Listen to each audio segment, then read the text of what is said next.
turagushimiye mwami Yesu, wowe ushobora byose. Imisozi itari yaremwa n'isi itarabumbwa, uhereye kera kose uko wahoze.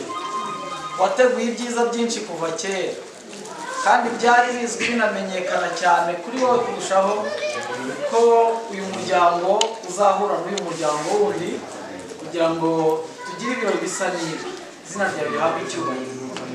Turaritse Imana Data, turaritse Umwami Yesu, turaritse na Mwuka Wera muri ibi birori kugira ngo izina ry'Uwiteka rihabwe icyubahiro. Hagati yacu ngwino uduhe ikirere cyiza Uwiteka, ngwino duhere ibihe byiza muri iyi sare, maze ubushake no gukora by'Uwiteka biba aha hantu, ngo imbaraga mbi zose zihunge, maze imbaraga z'Imana ziganze.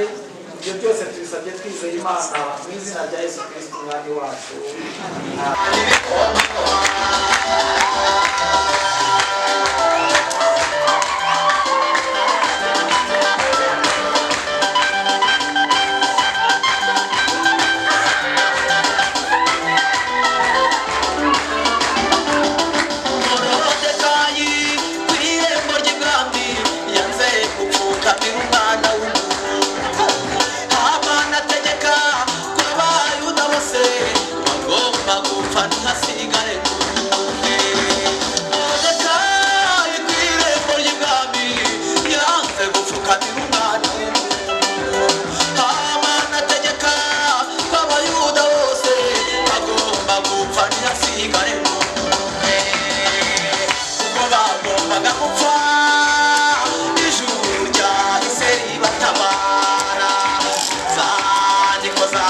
Abantu gukiranuka turazisa